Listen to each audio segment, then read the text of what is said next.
This is AEW Unrestricted. Aubrey Edwards and Will Washington. Have we recovered yet from Double or Nothing? I know it's been a bit. Probably not. Look, I'm on the go. I have not even gone home. We've had this California loop, and I am currently sitting in a hotel in Los Angeles, and so. Yeah, I have not gotten to not only recover, I have not gone home. And I will say Double or Nothing was quite an experience. This was not my first go around with Double or Nothing, but it was my first Double or Nothing at the MGM Grand. And granted, this was the first one since the original. And it's such a different experience, right? Because it really is. Mainly because the MGM Grand Garden Arena is connected, obviously, to the MGM Grand Casino, and all of it connects: the hotel, the casino, and it's really the only venue you can truly work where, in order to get anywhere, you have to go back through the casino, and in order to do so, you're going to run into a who's who of anybody. Anybody. Of literally anybody. And it's an experience. And, shout out to every fan that we got to meet this weekend or over that weekend. Because I know that by the time, nobody's stupid. They know when this is being recorded. Kayfabe, brother. No. Yeah, but by the time you're... Because, why would I still be in California? But because we just had the Palm Springs collision. Yeah. But you know when this is being recorded. But as far as when this, or when everything took place, like I said, it's just an interesting experience, and I can't speak highly enough of how well the MGM Grand Garden Arena treated us, and just how cool of a environment the whole thing is. But this was not your first go around. As a matter of fact, I've been meaning to tell you, happy anniversary. Thank you. That was probably one of my favorite things of Double or Nothing. Is most of the time people walk around and say oh, happy pay-per-view day, blah, blah, blah. And it's something we could do 9 times a year now, which is insane. The amount of growth we've had in these 5 years, right? But to have everyone wishing each other happy anniversary, specifically the OG crew, when I first got in the ring and Justin Roberts was there in his red drip, he just looks at me and goes, happy anniversary. I'm like, you too, man. Happy anniversary. It just felt really cool to have that history, right? Because we had Double or Nothing at the Grand Garden Arena, and then we had the pandemic, and then we had the pandemic but with fans, and then we were at T-Mobile. So it's been interesting to kind of see the growth and change of Double or Nothing. I think it's the best pay-per-view to see sort of all of the different phases of AEW. Oh, yeah. And I mean, we talk about, AEW has changed a lot over the course of that time period, but I think we as people have also changed a lot during the course of that time period. For instance, I ran into Jericho backstage earlier on in the day. I said, happy anniversary. He said, happy anniversary. And he points at the little lion statue backstage. He goes, I think the first time I met you was right there. I'm like, oh yeah, I was terrified. Because we did not have the relationship we have now on that first day. I didn't work his match with him and Kenny. That was Paul. And it wasn't until All Out the first time that we ended up working together. So, of course, me, with my one-show contract, just trying to not, upset anybody. I'm like, hi, Mr. Jericho, sir. Completely different, night and day to what it was before. I think talking to everybody throughout the day and asking people about their first Double or Nothing experience, because everybody's first Double or Nothing experience is obviously their first AEW experience. And, talking with guys like Jerry Lynn, who struggled to remember what he even did on the first show. Right? It was a blur, but it feels also yesterday. Mm-hmm. And talked to Dean and just everybody. It was really cool. And it's awesome to see where everybody is now and how that experience changed everybody and how it got the company started.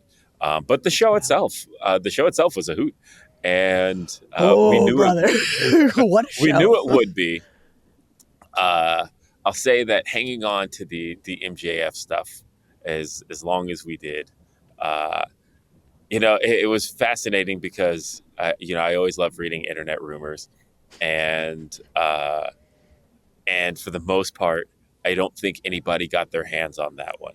And so it was cool for a minute. And then all of a sudden throughout the day, you start hearing, I think a fan had like spotted him on his flight Mm. because we were very smart about how we got him in. We weren't just going to fly him into Las Vegas. We flew him into a different state and then had him drive in. But apparently there was an AEW fan on that just happened to be on that flight. And Oh, so brother. that I was giving Max grief about it. I was like, what, you should have just drive From New York. from 5 New York. days.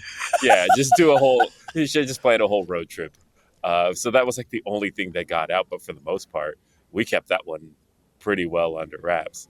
And I think it was a genuine, exciting surprise. I think the fans kind of knew once Adam Cole had come out.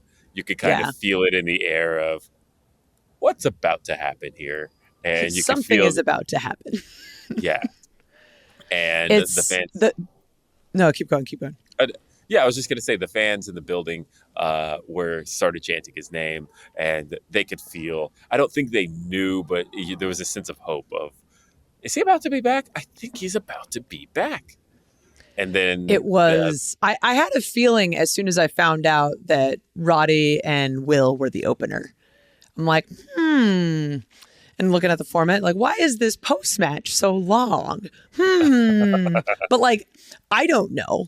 Like, that's one of the things I love about AEW is they keep the talent in the dark on like the really, really cool stuff, right? Like, the other one that comes to mind is like the Adam Copeland debut. Like, none of us knew they were hiding him in the building the whole time. And then all of a sudden it's like he pops out at the end of Wrestle Dream, right? So Max, it was very similar where we're all standing around in talent viewing, just looking at the TV like, is this going to happen? Like, it's been like 5 months. Like, maybe, I don't know. And then his music hits after the little vignette thing. And I was like, okay, this is kind of cool. And in my head, so like I was talking to one of the Heels members the night before, and she had put together a Double or Nothing bingo card. And we were making jokes about what the free space should have been. Like Darby Allin yeets himself was one option. But one of them on the card was someone gets kicked in the yam bag. And I was like, I have a feeling this is probably going to happen early. And it did. And it did. Poor Adam Cole. Hope he's okay. Yeah, hope he's okay. I did talk to him a little bit afterward, and I love Adam Cole. It is funny. I think that is a guy, especially after the podcast we recently did, that I can talk video games with till the end of time, and For hours. I actually hope to more. Yes. But yeah, Max's return. MJF is back, and he's back in the fold. He's back in things, and it's exciting because there's been so much change in AEW since he's been gone. I think, especially coming out of World's End and coming out of Revolution, even, thinking about the names that had all debuted, we kind of had this trifecta of names, and that, the aforementioned Will Ospreay, the man who just became the international champion, and then also by the time you're watching this, also a very top contender. But thinking about Will Ospreay, and then thinking about we debuted Okada, and then even Mercedes Moné, right? Like we've seen this trifecta of top names that have come into AEW, all of which are holding gold right now. And all of that has happened since the last time we saw MJF. And so what does that mean for the landscape of the company as far as his return is concerned? Where does he fit? And also, Swerve Strickland was teetering on moving up. Like the last interaction we saw between Swerve and MJF was that backstage confrontation they had, where Swerve Strickland literally told Max, "You better stop waving that championship in front of my face." And now Swerve's the AEW World Champion, and that there's just so much. There's so much potential for where Max fits into the AEW landscape that it's just really exciting to have him back.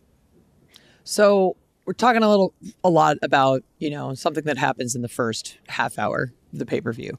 But Yes. I think it is impossible to talk about this pay-per-view unless we talk about the end of it. Oh yeah, yeah. I Like, mean, look, Anarchy in the Arena is Anarchy in the Arena, oh and boy. So uh, so first off, I wanna praise a little thing. So we get the text in the morning from Paul. There's a nice ref group chat of all of the assignments, right? And that's our first entry point into like, here's the order of the day, and here's like what everyone's doing, all that sort of stuff.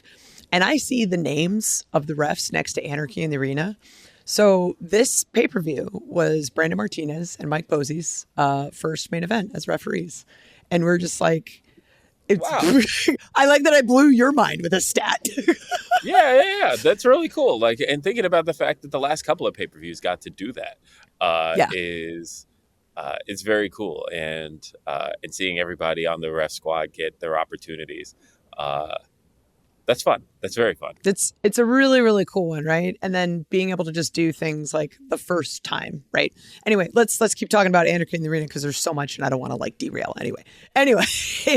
Yeah. So Anarchy in the Arena was truly anarchy. I wanted to start by talking about the music, right? Because yes. This was so good. This was so good. First off, independent of the music, the fact that this is actually like a 3-year payoff, because 3 years ago at Anarchy in the Arena, Jon Moxley comes out last, and then his music just played through the arena until Jericho took the soundboard and broke it. So last year there was a similar thing. Last year, we had Violent Idols playing Wild Thing last year, and then this year we started with Darby's music, and then Matthew and Nicholas.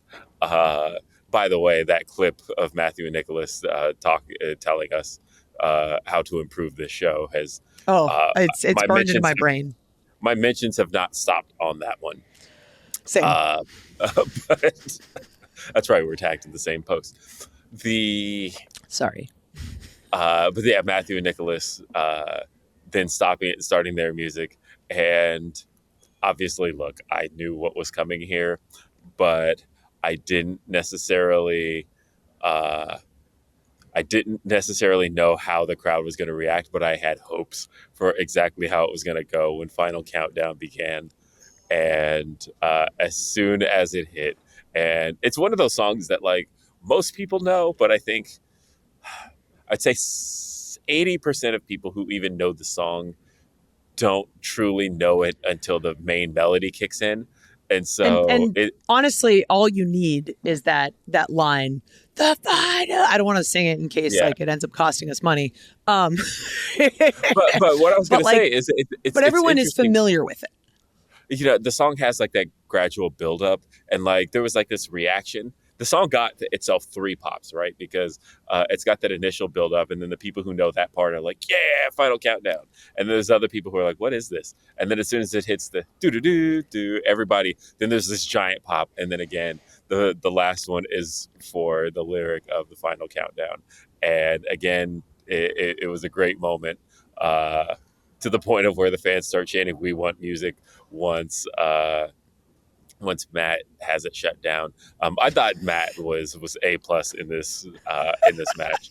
I thought he was probably the unsung hero of the entire thing, and his presence was great there. But honestly, thinking about the idea of having Darby Allin in Anarchy in the Arena for the first time ever, there was all these questions of what could that possibly mean. And what could that mean? We'll talk about it after the break. AEW Unrestricted. It's Aubrey and Will. We're talking about Anarchy in the Arena. And again, I was just getting into the Darby again. I think you could just say Darby and we're like, oh my God. But, again, this is his first Anarchy in the Arena. And of course, this is like a Randall and Clerks thing, right? Because he wasn't even supposed to be here. And he got added to it, and in getting added to it, added the questions of what was he going to do here? Because we already know Darby is just the way he thinks, the way he operates, the way he plans. We knew he had something crazy in mind. And to actually see it get executed, insane. Well, and it wasn't just like one spot. It was multiple, right? Yes. It was being run over by a truck. It was lighting Jack Perry on fire. Yeah, the bus is an interesting story. And can we talk about this? So the funny thing is, I don't know. I will let Jack Perry one day tell the story of how he got a bus how the bus got to MGM Grand. Yeah, how the bus got to MGM Grand. But that legitimately is a bus that Jack Perry owns. The Scapegoat Bus is actually his. That is not an AEW prop. That is Jack Perry's bus, and having the I don't think we got a good enough shot of the blood on the front, which was symbolic of the bus that ran over Darby. Yep. But again, just having the bus in the match itself. But also, as you mentioned, Jack Perry got set on fire. Which is just like wild, right? So fun backstage story. So when we do crazy stuff, we take all of the necessary precautions. And the amount of people we had running around to make sure that we were safe all day was, as someone who is caring about my coworkers, extremely like putting us at ease, right? So one of the things we had to have is, apparently it's a Nevada state law. I don't know if it's specifically when you light someone on fire, but we have to have multiple fire extinguishers on hand just in case something goes wrong. Sure. And we were told, hey, these fire extinguishers, these ones over here, these are chemical. Please do not use them. If we do, we might have to shut the show down. And it was just like, oh God. And I immediately panic because I've got the FTW match, right. Which anything could happen, right? So I immediately walk over to the guys. We're calling the match. And I walk in. I'm like, hey, quick announcement. If you see fire extinguishers, please do not use them. And they're like, oh, okay. And I'm nervous because now I'm letting them know that it's there. And that's the worst thing you can do with wrestlers is let them know a prop is there because it means they're going to use it. They say, no. This could stop our show if you use this. And they're like, oh, okay. And it's like, thank you for understanding. So I had this like panic in the back of my mind just the whole day of, please nobody use these. Also, not knowing what they were going to be used for or what the safety precaution was. And I'm just like, why are these here? Why are we even concerned about this? So the Jack Perry thing became even a bigger deal by the time it actually happened. I'm sitting in catering watching this match. I still have my audio equipment in. And all of this stuff is happening with the Bucks on stage.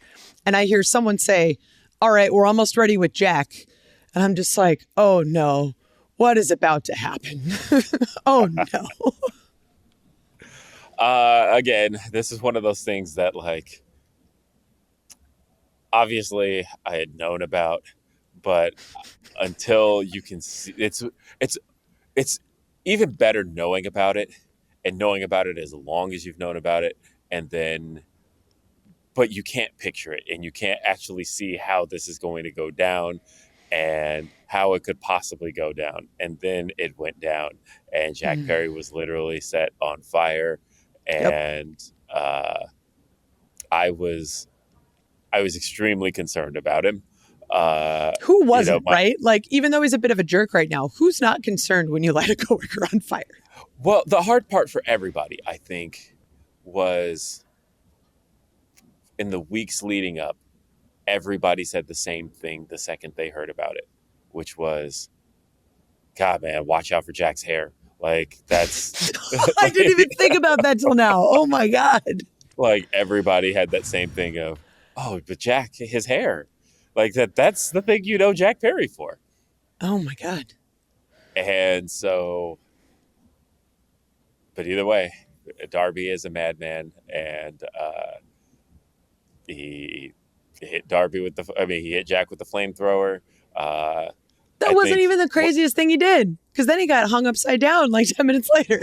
Well, I was going to say really quick on the topic of the fire. The other concern was our boss being within nearby. 5 feet. Yes, within 5 feet of these flames.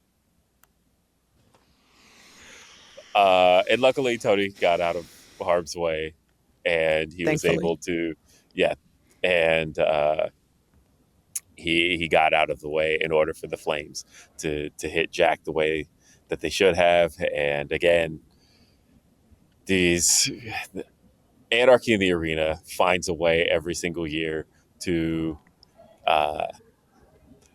As a matter of fact, just thinking about, as I said that out loud, I'm thinking about one of the most iconic images of the history of Anarchy in the Arena is somebody not getting set on fire, right? It was Eddie Kingston coming out with the gas can, and he was about to light Jericho on fire, and Bryan Danielson stopped him from doing so, and we come full circle 2 years later. Jack Perry actually gets set on fire. It's like we paid off one of the longest term pieces of Anarchy in the Arena. There was so much payoff in this match, independent of like it being absolutely crazy, right? So like Darby goes from lighting Jack on fire to eventually getting hung upside down, and he's hung upside down by his ankles, one of which he has hurt recently, and then he's upside down, having recently had a broken nose, and then he's getting kicked in the face with tack shoes. Like, how? Like, I had my sister joke. She's like, one day Darby's gonna die of something really, really boring, like natural causes, like just. That would exactly be the proper way for Darby to go out. Right, that would be the obituary we read about Darby Allin. What was interesting too was. The fans. We talked about they chanted "We want music" when the music got shut off, and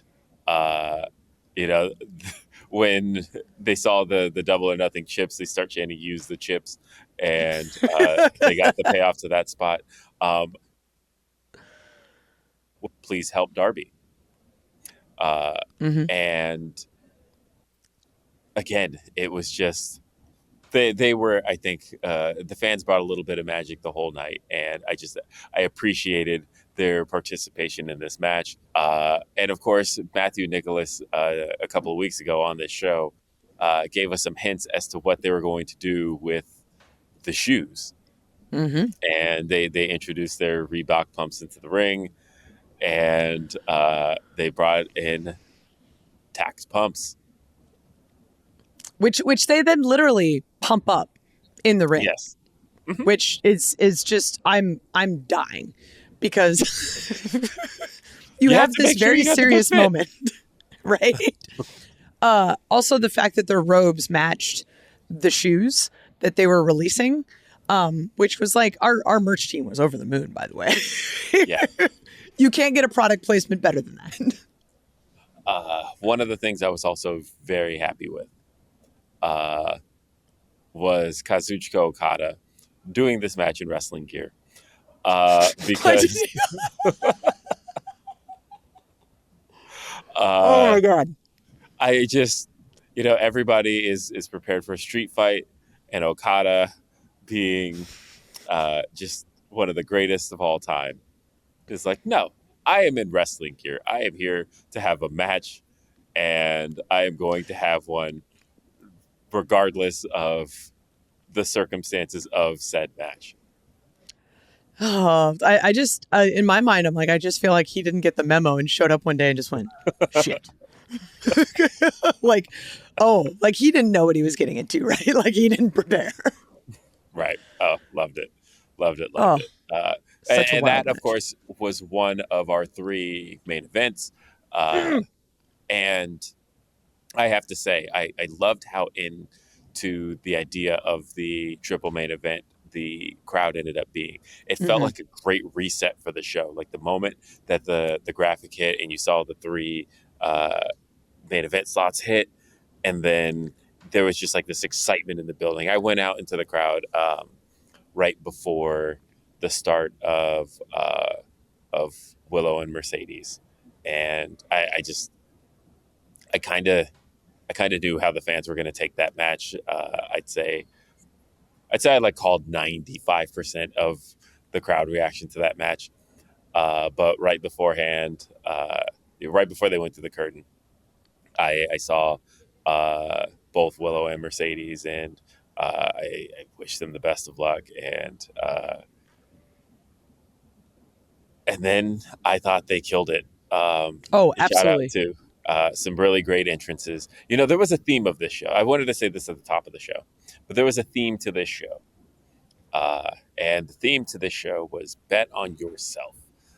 Because, you know, we heard it from Max, we heard it from Mercedes, and we later heard it from Swerve. And it just became a very consistent theme of this show because we had multiple people who really took a chance in coming to AEW. They bet on themselves, and it paid off in such an incredible way. And I think Double or Nothing was the perfect place to showcase that.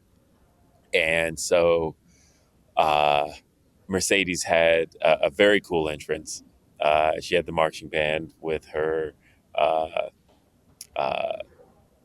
she had the drum line with her theme music, and then for Willow to enter with the giant friendship bracelet.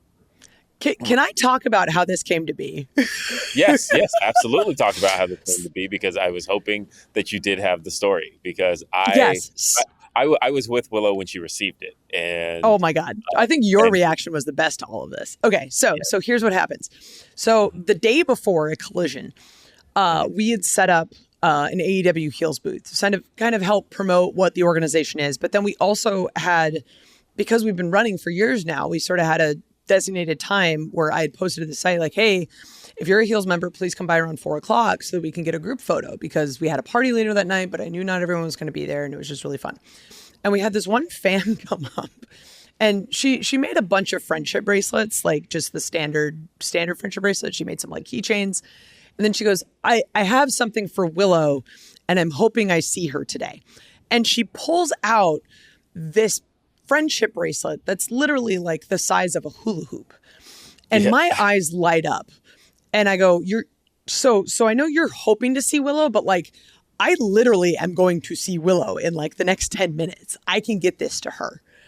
And she goes, are you sure? I'm like, I will make this happen because I'm losing my mind at how cool this thing is. So I like put it on, wrap it around my head multiple times because I'm trying to not let it drag on the ground. And I walk through the arena since it's the quickest way to do it. I'm just like, hi, sorry, late for work. I walk in the back. Willow's in makeup. You're standing there next to her.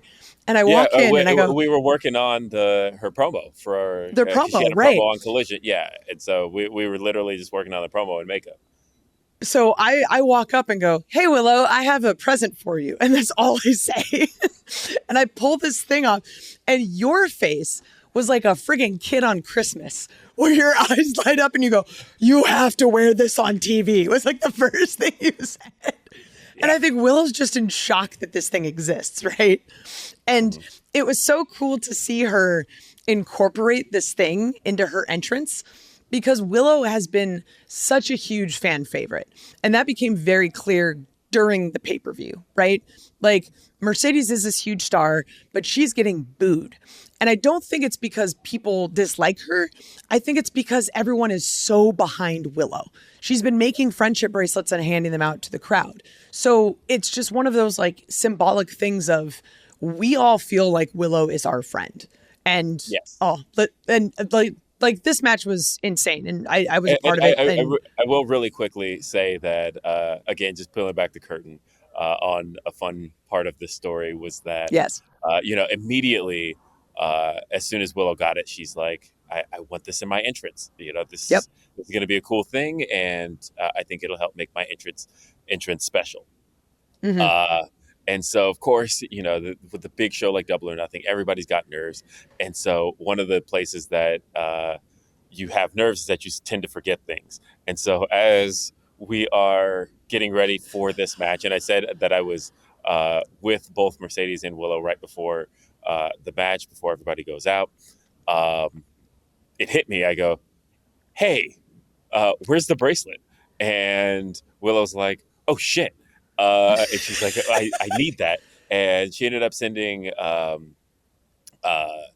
Chris Statlander ends up running and going to get it from the locker room. And so, luckily, had I not said anything, that might not have made it onto TV. Right? But it did, and it's she was so happy to get to showcase that, and shout out to the fan who made it. That's such a Yeah. really cool thing. Uh, and also, it represents why heels is so important to get to have that type of interaction and to get to present that kind of thing to the talent. It was just a really cool moment, and I was really happy that got to be a part of the show. On that topic, I want to talk about Chris Statlander, but we're going to have to talk about Chris Statlander after the break. Unrestricted, Aubrey, Will, we are talking about the craziness that was Double or Nothing, the 5-year anniversary of AEW. We're sharing backstage stories. We're sharing the stuff that you saw on the screen. And before the break, we were talking about sort of the prep to the TBS title match. But I want to talk about what happened after, because I think that was shocking to literally everybody, including myself, because Chris Statlander has been a huge, I don't know what the right word is, but she's been just this huge part of AEW since she came on during the pandemic. And to see her growth and her comeback multiple times, and how Double or Nothing was a huge part of her career last year with her big return and her winning the TBS title. Like, Chris Statlander is the person that I think we have all rooted for in the same way that we have rooted for Willow. So to see her turn on Willow the way she did, I was heartbroken. I was talking to Chris after said match, and I think it was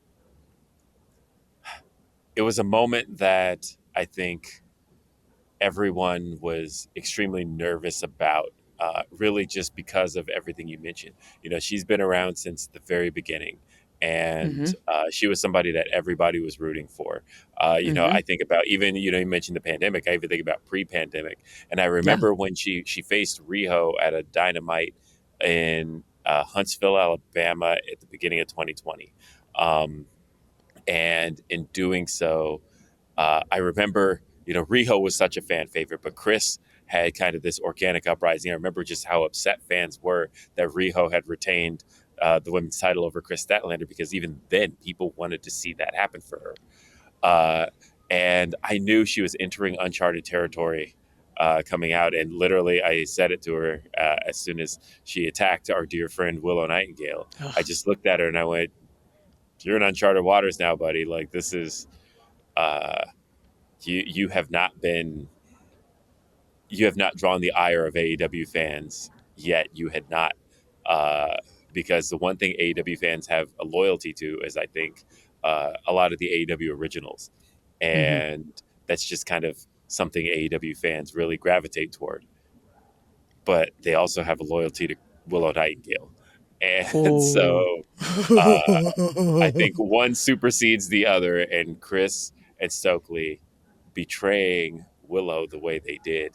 Again, they brought Chris into some uncharted territory, and I don't even think she has an experience in being like mean to fans, and so I am very excited to see how this plays out. I'm excited to see it, but at the same time, I'm sad. Like, I've lost such a close, positive friend. I know, right? It's like, but also she's got some legitimate gripes and some issues that I think, she stood in the background to Willow Nightingale for quite some time. And I think that having to now step forward, step out of the shadows, and also reveal that, she is also kind of pulling some strings along the way for quite some time, that this wasn't one of those things that just happened in the moment. But either way, I think this is a really cool opportunity for her. I think this is a really cool moment for the women's division. in getting to tell more stories. And so all in all, I think this just ended up being really cool, but also talking about the match itself and you getting to be Oh in there my for that God. match. I thought that, Mercedes obviously had a lot to prove. I think that the longer she went in AEW without having a match, the more the fans had questions. Hmm. And I think she answered all those questions and then some, and reminded people that she is one of the best wrestlers in the world, that she is one of the greatest of all time. And to get to be doing what she does best in AEW was very cool. I think I think history is going to be really kind to Willow Nightingale's reign as TBS champion. I think Hmm. that when you think about how short that reign was, but in that reign, she got to have more face time than anybody has had as TBS champion. She was controlling the microphone. She was having contract signing. She was defending the title overseas. She was having main events in Manitoba Massacres. And to get to have done all of that in a month, she won the title April Hmm. 21st and lost the title May 26th. So in 6 weeks, Wild. what she got to accomplish as TBS champion, I think, uh, I think history is going to look back on that reign very positively, and how much it leveled up the championship to the point of where it was literally one of three main events. Hmm. And to hear the excitement, to hear how, we had Justin Roberts doing the old school style intros, and hearing how just excited fans were for that opening bell. I think we did a lot of good with the TBS championship over that last month, and for it to culminate in this match, it was great. But seeing you in there too for that moment, I thought was really cool. I don't think there's ever been a female referee for a women's main event in a pay-per-view. So that wasn't lost on me. Um, the the amount of respect I have for Mercedes, because she had changed the way that I viewed wrestling way back in 2015, where from a representation standpoint, I had not really felt like there was a place for me as a fan. And all of a sudden I feel 100% represented in the ring. And it was wild. So to be a part of that match was insane. I remember they were doing the rehearsal for the drum bots and the showgirls, and I started to like feel the hair on my arms kind of stand up. I'm like, I need to walk away or I'm going to cry, and my makeup's done. Like, so holding it together the whole day. When I got to the back, you thank everybody, you make sure everyone's okay, that everyone's healthy, and I look at Willow and go, "Can I hug you?" And she goes, "Yes, please." And I hug her and I just start bawling. Like, it was an emotional match, I think, for everyone involved. It was an emotional match for the fans just because of what it meant and all of the questions going into it. But it was a really, really good match, which I think is ultimately the thing that all of us are the most proud of coming out of that, is that it was freaking 18 minutes of pure amazingness. And Longest women's match in AEW history, by the way. correct. A lot of history was made that day, and we're all really happy about it. But it wasn't. We've talked about two of the three main events. Like, we have to talk about the third. Yes, which was for the AEW World Championship. Swerve Strickland in his first pay-per-view title defense defended the title against Christian Cage. Ugh. And Christian Cage, of course, accompanied by the Patriarchy. I've wanted to talk about Nana's return last week or the week prior in Bakersfield, sipping the coffee With the as coffee. he pulled in front of Christian, and I thought that was such a cool moment that it was in so many different ways. I think the fans having that reaction to Nana's return felt really good, Yep. especially knowing where Nana's come from, knowing Prince Nana having been a part of wrestling for the last 23 years, Yes. and knowing that he's made it to this level, and hearing that he is such a fan favorite now, to the point of where I said all that to say that we get to this match, and they did the Warriors entrance, and Swerve with the really cool Warriors gear, uh, and when Paul ejects Nana in this match, how upset the fans got. Paul becomes the biggest heel in wrestling. Yeah, I could not believe. I think honestly, those might have been the loudest boos of the night, and that says something considering how much was on this show. But hearing the fans just upset that Nana was ejected from the match was uh, was actually really cool because he's been a manager for so long, and throughout his career, getting getting ejected is such an honor as a manager, right? Such a That's how you know badge of you've made honor. it. Yeah, that's how you know you've made it, and you've gotten to do it so many times. But it's usually such a big pop, and to now have reached the point in Nana's career where he's getting ejected is not strange to him. No.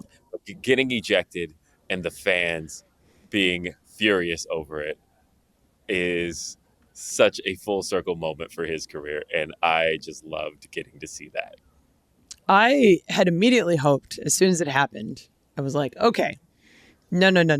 This cannot be it. We need to make sure that Paul gets some cheers. Yes. So to eventually see the patriarchy ejected kind of made it all a little bit better.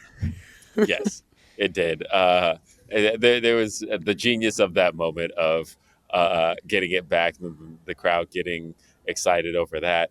I think was a really cool moment that really showcased who was at ringside and let them have a little bit of shine, and then allowed us to put it back on Swerve and Christian, who I thought had an excellent match.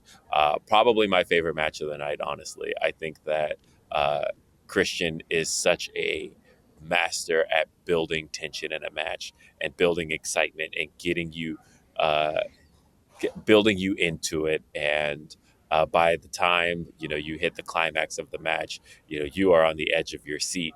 And I don't think there's few people who are better at that craft than Christian Cage is. So But good. at the same time, you want to talk about somebody who is a master at their craft, and Swerve. One of the things people have always put over with Swerve is his precision. That he is so crisp and so clean at what he does. And of course, there's now a picture that's become very iconic of him hitting that house call in reverse to Christian's spear attempt. And that kick to the side of Christian's head and how exactly precise that foot is. Shout out to our amazing photographers for catching that moment. And that's such an iconic shot. You could put that on the cover of literally anything. And I feel like you could sell it as AEW's top 10 greatest moments. You could put that on the front of it. You could put that on a video game cover. You could put that on a trading card. There's so much you could do with that image. But to have somebody who's as excellent at their craft physically as Swerve is, and to have him be our world champion, I'm so happy. He's still got a lot more to go. But it was so cool to get to see him have that first world title defense at Double or Nothing. Double or Nothing is such a special event. And it's such a special event for Swerve. I talked to him earlier in the day about how his first Double or Nothing experience was the three-way, which was him and Keith versus Jurassic Express versus what a time. Team Taz. It was Ricky Starks and Powerhouse Hobbs. What? And I know, right? It was that three-way tag. That was his first Double or Nothing experience. And he mentioned how at that Double or Nothing, and I remember because I was at that Double or Nothing, and I remember hanging with him at the time. And he talked about meeting Floyd Mayweather in Vegas for the first time, and they had really hit it off. And he had invited Floyd to Double or Nothing, and Floyd said he'd come check out AEW and that it seemed really cool. And he told Swerve that, you know what, I'll come check it out when you're on top. That's cool. And I said all that to say that to bring that full circle in this match, the fans all noticed that Floyd Mayweather was at ringside, Mm-hmm. and he was there cheering on Swerve. And Swerve went over there, recognized him, and they had their moment. But to see that come full circle 2 years later, Swerve mentioned this in the press scrum about how he had been working on this for 2 years, and he got Floyd to check out AEW, and Floyd was blown away at Mm-hmm. where this company is today, and so to see that happen, that I thought was also a really cool moment. There was just so much cool shit that happened on the show that I can't say enough positive things about this show. It felt like the crowd uh, was really. It's hard to describe how high the energy was from the moment the crowd all came in, but I knew it at Collision, and the Collision the night before, I could feel this energy in the air, and then when they got in for Double or Nothing, it was just high from beginning to end. And just shout out to every fan who lives in Vegas, who traveled to Vegas. You guys were incredible. There were so many moments that had amazing fan reactions that we didn't even get to touch on in this. There was the return of Juice Robinson. There was Adam Copeland coming out to the Brood entrance and Gangrel coming through the floor. We could do a whole podcast just talking about that, right? One of my favorite fan reactions was how the crowd really supported Brian after we went off the air. To see Brian in the ring as, for what he's meant for AEW in his time at the company, and knowing that this is his last year as a full-time wrestler. Like, this is his last Double or Nothing as a full-time wrestler. And I think it kind of all dawned on us after that moment when Team AEW loses Anarchy in the Arena. And I think we all immediately are just like, oh, but Brian. Yeah. I know Brian has had a string of high-profile losses this year. He lost to Eddie Kingston at Revolution. He lost to Will Ospreay at Dynasty. He lost this match here for Team AEW. And as fans of Bryan Danielson, that's not the way you want to see his final year go out. And Nope. And I think the fans recognize that they're running out of these Bryan Danielson moments. And so for him to have that moment off air after the show was still really cool. And God, man, just thinking about this being Bryan Danielson's final year. Right. Man, I don't want that moment to come, but we know it is. God, it's Double or Nothing. I think it was wild, right? And I think kind of ending on that note, just the experience that Double or Nothing is for the fans. To be in the crowd when you have wrestlers fighting in front of your face for Anarchy in the Arena. To be a part of these historic moments. To see all of the crazy stuff that our performers can pull off. And to have that, there's something about the emotion behind wrestling that you can only feel live. Yes, you can watch it on screen and be a part of it, but there's nothing like being there live. And if you have not made your way out to Vegas yet, or if you have not made your way out to a AEW pay-per-view, like, what are you waiting for? This is such a great experience. Such a great experience. And this has been a great experience with you on this show, getting to talk about this, getting to recap this. And we love all of you AEW fans. And we hope to see you at the next show because we've got Forbidden Door coming up. We've got All In right around the corner. Right around the corner. So definitely, if you haven't gotten to come to an AEW show, please, AEWTix.com is the way to be a part of it. And the way to continue to check out this show is on all of your favorite podcast platforms, because AEW Unrestricted is available every Thursday on all your favorite podcast platforms. We've got video editions if you want to look at these mugs and see me in a hotel lobby. See us both looking exhausted. Yes, you can check that out on our YouTube channel. You can check out AEW Dynamite, new episodes every Wednesday. We've got AEW Rampage every Friday on TNT and Dynamite on TBS, by the way. We've got AEW We've got AEW Collision every Saturday on TNT. We've got Ring of Honor available on Honor Club every Thursday. There's We're all so over the much. place. Yes, there's so much wrestling. You can watch your wrestling, watch it your way. AEW is still always going to be where the best wrestle, and we love you. Continue to check out AEW Unrestricted. We'll be back next week. Peace.